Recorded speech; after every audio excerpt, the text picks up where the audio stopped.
예, 클리블랜드 캐벌리어스의 다리우스 갈랜드와 LA 클리프스의 제임스 하든 트레이드가 최근에 일어났는데요. 이제 거기에 뭐 여러 가지 조금 소식들, 뒷이야기 같은 것들이 있어서 한번 같이 보도록 하겠습니다. 일단 이 도노반 미첼하고 다리우스 갈랜드 이 두 에이스 선수 클리블랜드 캐벌리어스의 어떻게 보면 조금 사이즈가 작고 수비는 취약하고 공격력이 좋은 이 두 가드 시스템인데 이 두 선수가 그렇게 서로 같이 뛰는 걸 좋아하지는 않았다고 해요.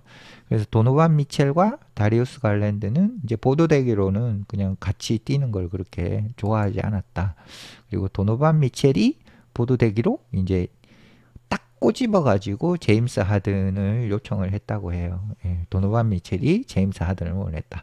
그리고 두 개의 리그의 그 소식통들이 얘기한 거는 미첼이 분명히 하든을 원했다. 이제 하든이 6풋 5인치니까요. 이게 사이즈가 또 좋고 이제 좀 몸빵이 좀 좋잖아요. 그래서 하든이 이제 힘이 좋고 이렇기 때문에 또 지금 플레이 스타일 자체가 공격보다는 이제 패스를 먼저 생각하는 포인트 가드로 전향을 확실하게 했기 때문에 그 부분에서 이제 도노반 미첼이 이제 매력을 느꼈다 이렇게 볼 수가 있고 그래서 캐벌리어스는 이제 지금 2년의 유예 기간이 있다는 걸 이해하고 있어요. 이제 우승을 하기 위해서. 그러니까 도노반 미첼이 일단은 캐벌리어스의 어떻게 보면 르브론 제임스 이후의 최고의 슈퍼스타라고 볼 수가 있는데 이 선수를 묶어 두려면 뭔가 제대로 된 결과를 가져와야 하는 거죠. 그래서 그걸 할 수 있는 이제 윈도우 기간이 이제 2년이 있다는 거고 그리고 미첼하고 제임스 하든을 2년 정도 페어로 쓸 수가 있다. 그래서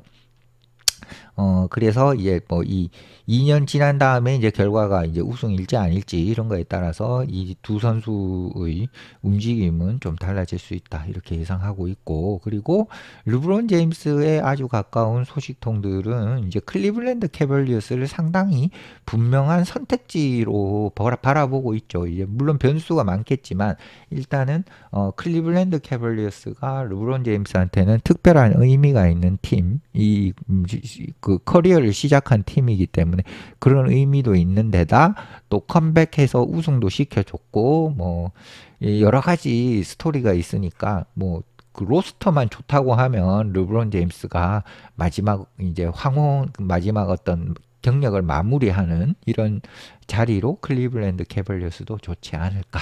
그래서 분명히 좀 좋은 행선지로 떠오르고 있다. 이런 얘기를 하고요.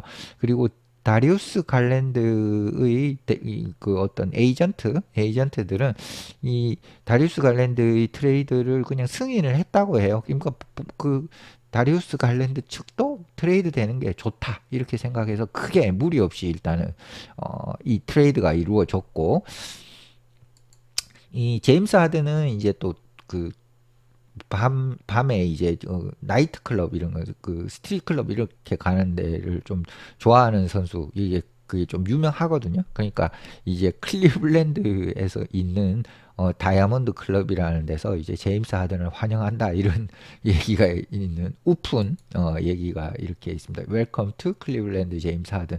여기 다이아몬드 클럽 이런 데가 이제 스트릿 클럽인가 봐요. 예. 그러니까 클리블랜드에 있는 스트릿 클럽에서 제임스 하든을 그러니까 VIP 고객이 될 거니까 아마 그래서 이제 그런 걸 한 것 같고요.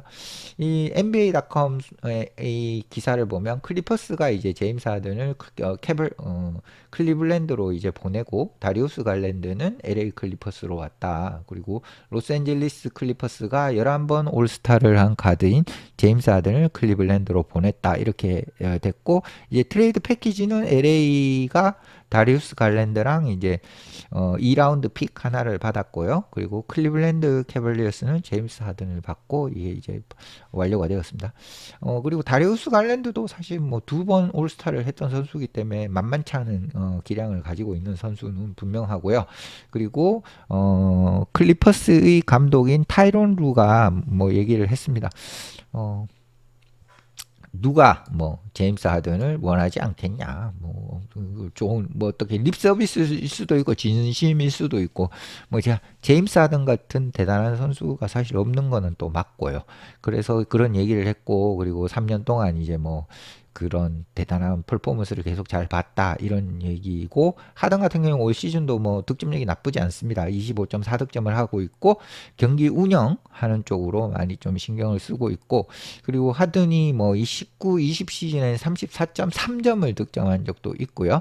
그리고 제임스 하든이 이제 LA 클리퍼스의 초반 6승 21패의 초반 성적을 뒤집고 이제 플레이 오프 혹은 플레이 인 이런 쪽에 이제 LA 클리퍼스가 여전히 발을 담글 수 있도록 그렇게 이제 다시 어, 그 원 궤도로 돌아오는데 아주 큰 활약을 한 게 제임스 하든이었고, 클리퍼스의 감독인 타이론 루가 뭐 3년 동안 뭐 우리는 그런 대단한 것들을 많이 받고 팀에도 엄청나게 큰 의미가 있는 선수였다라고 얘기를 했고, 하든 같은 경우는 이제 오클라호마 시티, 휴스턴 로켓츠, 그리고 브루클린 네츠, 필라델피아 세븐티식서스, 그리고 LA 클리퍼스, 그 다음 클리블랜드 캐벌리어스, 이렇게 6번째 팀이 되겠고요.